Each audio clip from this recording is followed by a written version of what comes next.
Hello, and thanks for joining me. So my December 2016 month of rereads has been completed. The last book that I reread was All Things Shining, reading the Western classics to find meaning in a secular age. This is by Hubert, Dreyfus, and Dorrance Kelly. It was published originally in 2011, and I read this originally in 2011. So, I came across this in my, my e-library, electronic library, and I couldn't remember a lot about it. So, I decided to give this a reread this month of December, and I'm really glad that I did. So since I read this so long ago, I had not done a chat on it, so I thought I would chat a bit about it today. This is published back in 2011. It is a sort of an overview of how of society, I guess, Western society specifically, and sort of how this sort of meaningless, the contemporary,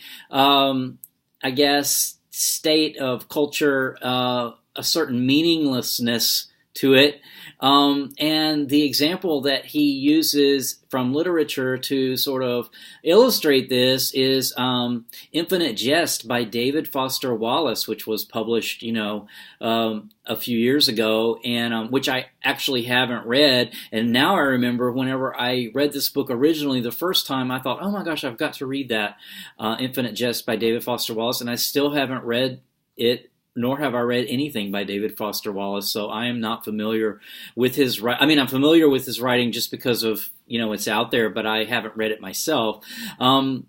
But he, he sort of talks, the authors actually take us through how we sort of got to where we are now. The chapters are...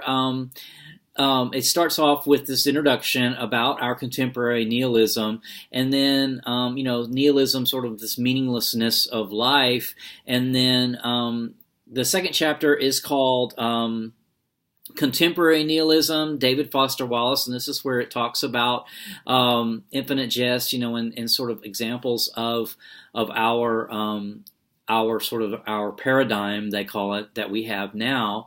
The second chapter, the third chapter is actually, about Homer's polytheism. Back in ancient Greece, like from the time of the Iliad and Odyssey, this sort of polytheism and how, that was the background to their society, whereas now this book argues, nihilism is more or less, meaninglessness is sort of the background to our society now.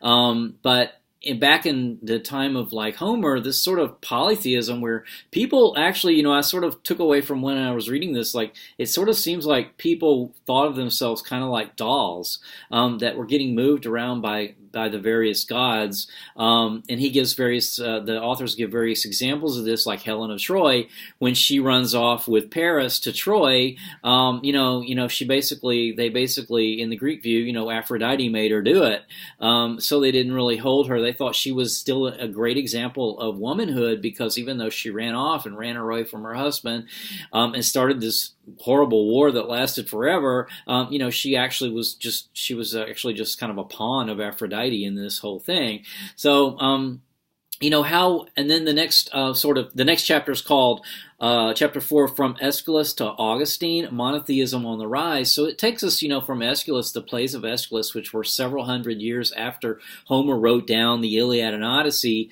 And by that time, the background sort of polytheism had changed into something different that Aeschylus sort of illustrates in his plays. Then, eventually along comes Jesus, and, a big paradigm shifter there. And then it took, I think a figure like Jesus called it transfigurer. The book has a term for it, which offhand I can't remember. But ultimately, someone who moves society so quickly and so profoundly that they need articulators then to explain the change to everyone, because the change is so great. And so the first great articulator for Jesus, according to this book, was Paul, St. Paul. And so that sort of takes us, changes our inward world, where the sacred was this background thing, where in polytheism, now ultimately we have only one God. Then I think he takes us through several other episodes of Western history, such as chapter 5, which is from Dante to Kant. Dante is sort of the height of this Western Christian worldview paradigm, where the background is still very constructed for people, though, because the world is framed in the sense of this monotheism, this Christianity, and so people with choices and people making choices for their own individual self is still not something that's really known in Western culture, or is not valued as something, as a good in Western culture, until Descartes comes along in the beginning of the Enlightenment, and he was the second great transfigurer, or whatever that's called in the book, but that idea was so profoundly different of the Enlightenment, of sort of each individual taking on their own responsibility for their own meaning in their own life. And his great articulator then was Kant, the philosopher Kant. Ultimately then, that sort of gives us the background, I guess, where we are still today, where each individual has the freedom then to choose their own life and make their own choices over the course of time. Obviously, there's been other philosophers like Nietzsche, but the sacred and the sort of the divine has been constantly been pushed back, and so chapter 6 of this book is called Fanaticism, Polytheism, and Melville's Art. It's really, he describes a lot about the Moby Dick by Herman Melville, and so he talks about that as sort of a book that is illustrative of a person, Captain Ahab, sort of coming up against this idea of multiple meanings in life, where things have become so fragmented, and obviously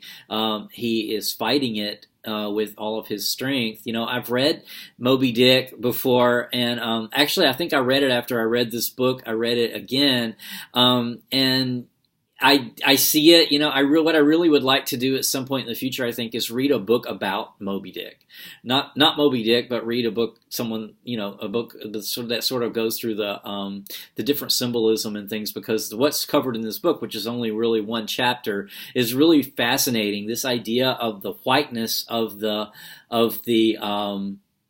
whale is, Captain Ahab, like, he abhors the whiteness of the whale. That's one of the things that he is completely, hates about the whale. And I just wrote down as a note when I was reading that, just as the whale represents the universe, whiteness is an infinite blank, and at the same time full of infinite meaning, because white is the color that is blank, but yet it contains all the colors. So beyond its surface of whiteness, there is, a limitless sort of everything. And so, he talks at length about this sort of symbolism in Moby Dick, which I thought was pretty cool. And then chapter 7, he talks about a life worth living. That's kind of the conclusion.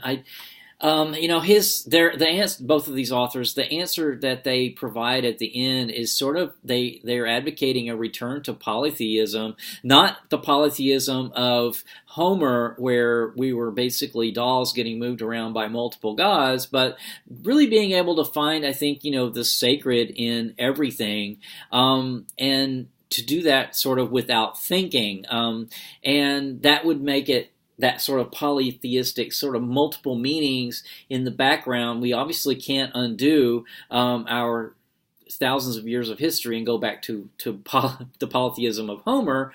It wouldn't be realistic for us, because we have a different way of life now. We have a different paradigm that we operate on, and with the background that we take for granted of this individualism for each individual person, and that has brought a lot of freedom for people. They argue here, freedom. We have freedom to be far more than anyone else in the history of Western society, and they are only speaking basically to Western society here with the literature and the philosophy coming out of the Western civilization. But nevertheless, so we take this as a given, but that this sort of individualistic, making choices for ourselves, deciding who we want to be and how we want to be, is something that we value. This is not something that has always existed. Actually, it's relatively new in the history of Western civilization, and that's not something we want to lose. But at the same time, there is this dangerous aspect of it, which is not being able to find any meaning anywhere, and that's illustrated in some works like David Foster Wallace, Infinite Jest, and also just in some of the sicknesses of modern society. The authors talk about this ability to get whooshed up, they call it, into a movement or into a group sort of aspect of the sacred. They use several sports analogies where you're caught up in a game in a stadium, and you get caught up in the emotion of that moment and how that's a sacred moment. They do bring up that there's also these group whoosh up moments that can be dangerous, such as totalitarian movements like Nazism and things like that we've seen in the past and also see in the present, where people can get caught up in a movement for something that's very destructive. And is that sacred? That's not what we would call sacred, but to the people participating in it, it sort of seems like it is. And I don't think that the authors really give a good answer for that, other than, you just got to be aware to not do bad things. That's kind of what I took from what they were saying. But I do agree that the sacred is everywhere. We can find the sacred. We don't really need to have named gods to be able to find that. I just wanted to close this chat with a quote that's in this book from David Foster Wallace. It's from a graduation speech that he gave in 2005, and he says, he's talking about liberal arts education. He says, learning how to think really means learning how to exercise some control over how and what you think. It means being conscious and aware enough to choose what you pay attention to and choose how you construct meaning from experience. Because if you cannot exercise this kind of choice in adult life, you will be totally hosed. Yeah, so it's up to us, since we have built this individualistic paradigm in our culture that we have, that then it is up to our responsibility to learn how to cultivate this sort of way of being. And I think this is talked about, if you've seen my Epictetus videos that I do, going through chapter by chapter of these discourses by Epictetus, which discusses Stoicism. This is one of the lessons that Epictetus repeatedly talks about, is how to control this, that this requires exercise. It requires your effort to try to actually develop your mental ability to be able to, to determine what you're paying attention to and what meaning it has to you. And then the second part of the quote is, if you really learn how to pay attention, then you will know there are other options. It will actually be within your power to experience a hot, slow, consumer hell type situation as not only meaningful, but sacred, on fire with the same force that made the stars. So, that's David Foster Wallace. I think that's pretty good advice. To give, to learn how to try to, to live meaningful in today's world, where there's multiple factors competing for our attention and for our emotions, and we need to learn how to shut that off and cultivate the parts of it that are meaningful to us. And I think reading and literature, the book makes a point, often shows us the way. So I'll leave it at that. I will do a wrap up very quickly of my December 2016 rereads, and then it'll be on to the TBR for 2017. So stay tuned for that. Take care. Bye.